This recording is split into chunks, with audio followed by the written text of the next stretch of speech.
Welcome to D6. This is professor Vinod Kumar. ఈరోజు ఒక మంచి స్టేట్మెంట్ చంద్రబాబు ఇచ్చాడు. అది ఒక రకంగా చెప్పాలంటే సముద్రంలో అనవసరంగా 3000 టీఎంసీల నీరు వృధాగా పోతున్నది. మనము ఎవరైనా తెలంగాణ వాళ్ళు కానీ ఆంధ్ర వాళ్ళు కానీ తిట్టుకోకుండా దాన్ని రాజకీయం చేసుకోకుండా గోదావరి నీళ్ళను మనం ఎంతైనా వాడుకోవచ్చు. మిగిలిన నీటిని మేము వాడుకుంటాం. నీళ్లు తీసుకోండి. సముద్రంలో కలిసే నీటితోనే ప్రాజెక్టు నిర్మాణం. ఎవరికి నష్టం లేదు, రాద్ధాంతం ఎందుకు, సమస్యలు సృష్టించుకోవడం ఎందుకు, ఎవరి శక్తి మేరకు వాళ్ళం ప్రాజెక్టు కట్టుకుందాం. దీనిపై పోరాటం అనవసరం. తెలంగాణపై నేను ఎప్పుడైనా గొడవపడ్డానా కాళేశ్వరం ప్రాజెక్టు అడ్డు చెప్పలేదు. తెలుగు రాష్ట్రాలు నంబర్ 1గా ఉండాలి. బనకచెర్ల వివాదంపై ఏపీ సీఎం చంద్రబాబు ఇరు రాష్ట్రాలకు ఆమోదయోగ్యంగా పరిష్కరించుకుందామని సూచన. సో ఈ స్టేట్మెంట్ ఏదైతే ఉందో చంద్రబాబు నాయుడు ఇచ్చిన స్టేట్మెంట్ మంచి స్టేట్మెంట్. ఆయన రెండు కళ సిద్ధాంతం మొదటి నుండి ఉన్నది కాబట్టి రెండు కళ సిద్ధాంతానికి పునాది వేసిన చంద్రబాబు నాయుడు ఆ రెండు కళ సిద్ధాంతం పేరుతోనే తెలంగాణలో కావాల్సినంత దోపిడీ చేశాడు. అది అన్ని రకాల దోపిడీ చేశాడు. తన కమ్మ సామ్రాజ్యాన్ని నిర్మించుకున్నాడు. ఇవాళ లక్షల కోట్లు సంపాదించాడు. కాబట్టి అంత ఈజీగా దీన్ని వదులుకోడు. ఎందుకంటే హైదరాబాదు ఆయనకు ఒక బంగారు బాతగుడ్డు. సో ఆ బంగారు బాతగుడ్డును ఈ తెలంగాణను ఆయన వదులుకుంటాడని నేను అనుకోను.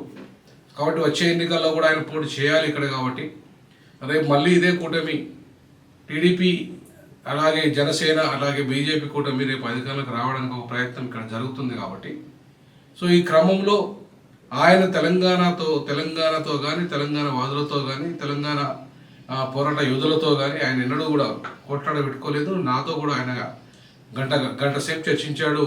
వస్తున్నా మీకోసం పాదయాత్ర సందర్భంగా నా మద్దతు కోరాడు.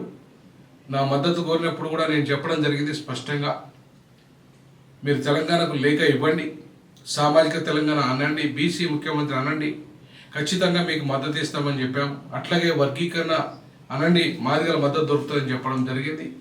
సో ఆ రకంగానే ఆయన అటు వర్గీకరణ నేను పెద్ద మాదిగని అని చెప్పేసి అటు మందకృష్ణ మాదిగ సపోర్ట్ తీసుకోవడం, వర్గీకరణకు అనుకూలంగా మాట్లాడడం, అంతేకాకుండా తెలంగాణకు అనుకూలంగా లేఖ ఇవ్వడం, అలాగే సామాజిక తెలంగాణ అనడం, బీసీ ముఖ్యమంత్రి ముఖ్యంగా ఆర్ కృష్ణయ్యని ముఖ్యమంత్రి అభ్యర్థి అనడం, ఇవన్నిటి దృష్ట్యా మేము ఆయనను ఆ రోజుల్లో సపోర్ట్ చేయడం జరిగింది.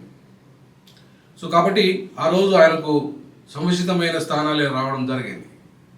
కానీ ఎప్పుడైతే చంద్రబాబు ప్రత్యేక ఆంధ్రప్రదేశ్ ఏర్పడిన తర్వాత కామన్ క్యాపిటల్ హైదరాబాద్ విషయంలో కొట్లాడకుండా సెకండ్ క్యాపిటల్ చేయమని చెప్పి డిమాండ్ చేయకుండా ఆయన పరుగు అని ఆ ఓటుకు నోటు కేసుకు భయపడి ఆయన ఆంధ్రప్రదేశ్ అమరావతికి వెళ్ళిపోయడం జరిగింది. సో అమరావతిలో ఇలా ఆయన ఉన్నాడు కాబట్టి అమరావతిని డెవలప్ చేసుకోవాలి కాబట్టి అమరావతిలో కమ్మ పెట్టుబడి విపరీతంగా పెట్టారు కాబట్టి దాన్ని నిలబెట్టుకోవాలి కాబట్టి ఇవాళ తెలంగాణతో గొడవపడడం ఆయనకి ఇష్టం లేదు. ఎందుకంటే తెలంగాణ కమ్మోలు ఇక్కడ చాలామంది ఉన్నారు హైదరాబాద్లో. వాళ్ళంతా సెటిలర్ అంతా వాళ్ళ వ్యాపారము సామ్రాజ్యము లక్షల కోట్ల రూపాయలు ఉంది కాబట్టి అంత ఈజీగా ఆయన ఉండేదే హైదరాబాద్. కాబట్టి ఆయన కొడుకు ఇంకా ఆంధ్రలో ఇంకా ఇల్లే కట్టుకోలేదు. వాళ్ళు ఇప్పుడే కట్టుకుంటున్నారు. సో కాబట్టి ఇవాళ చంద్రబాబు నాయుడు తెలంగాణను తిట్టే నైతిక స్థైర్యం లేదు, నైతిక హక్కు అసలే లేదు.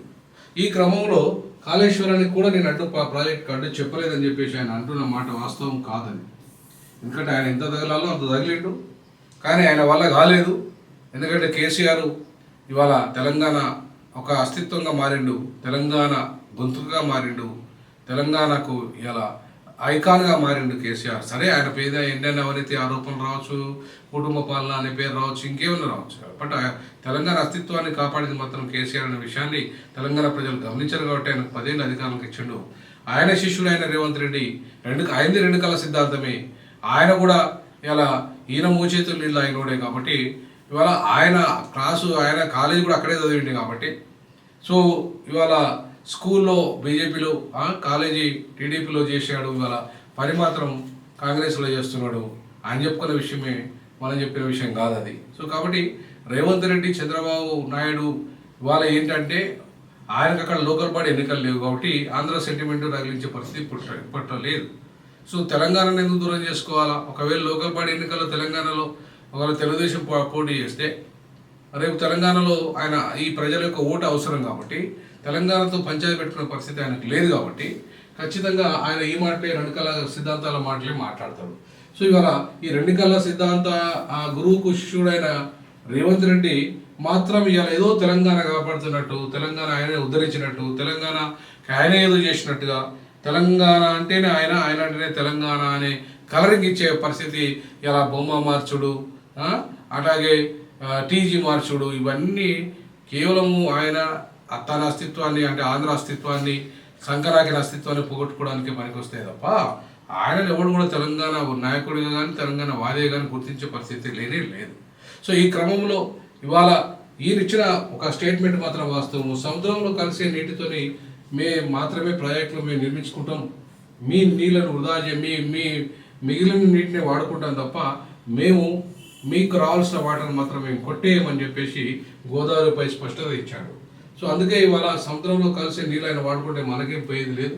సో కాబట్టి ఆయన మన తెలుగువాడే, మన తెలుగు నాయకుడే కాబట్టి సో తెలుగు ప్రజల ఆత్మగౌరవానికి ప్రతీక అయిన ఎన్టీ రామారావు వారసత్వం కాకపోయినా ఆయన ఒక వారసుగా ఇప్పుడు సెల్ఫ్ డిక్లేర్ చేసుకొని ఇవాళ బలవంతంగా గుంజేసుకునే అధికారాన్ని ఇవాళ ఆయనే వారసత్వాన్ని తీసుకున్నాడు. కాబట్టి ఇవాళ చంద్రబాబు నాయుడు, రేవంత్ రెడ్డి ఇవాళ ఈ ఇద్దరు ఏదైతే నాటకం ఆడుతున్నారో, ఏ నాటకం అయితే ఉన్నదో ఆ నాటకం అంతా ఓట్ల నాటకమే. సో కాబట్టి ఇవాళ తెలంగాణ సెంటిమెంట్ను రగిలించడానికి, లోకల్ బాడీలో ఎన్నికలలో లబ్ధి పొందడానికి ఇవాళ ఆయన ఏదైతే నాటకాలు వేస్తున్నాడో బట్ ఆ నాటకాలకు ఈయన నీళ్లు తల్లిండు. ఎవరు? బాబు నేనేం గోదావరి నీళ్లు మీ వాట అడుగుతలేను పోయి సముద్రంలో కలిసి నీటితో నేను కట్టుకుంటున్నా, గోదావరి ప్రాజెక్టులపై కట్టి నీళ్లు తీసుకోండి, మీ నీళ్ళు మీరు తీసుకోండి, మాకు అభ్యంతరం మీరు లేదని చెప్పేసి ఆయన చాలా స్పష్టంగా చెప్పడం జరిగింది. సో కాబట్టి దాన్ని మనం స్వాగతించాలి. D6 డీజాక్ స్వాగతిస్తుంది. ఖచ్చితంగా ఇవాళ రెండు కళ సిద్ధాంతం చంద్రబాబు నాయుడు భవిష్యత్తులో తెలంగాణలో కూడా తన అస్తిత్వాన్ని కాపాడుకోవడం, తన ఆస్తులను కాపాడుకోవడం అవసరం. కాబట్టి ఖచ్చితంగా ఆయన మన తెలంగాణ వాళ్ళతో కొట్లాడడం కానీ లేదంటే మనకు వ్యతిరేకంగా కొట్లాడే కార్యక్రమం కానీ చేసే ప్రశ్నే లేదు. ఒకవేళ ఉంటే అది ఆయనకే నష్టం. కాబట్టి D6 డీజాక్ ఇవాళ ఆయన స్టేట్మెంట్ని అయితే స్వాగతిస్తుంది. జై భీమ్, జై పులే, జై పెరియార్, జై సామాజిక తెలంగాణ.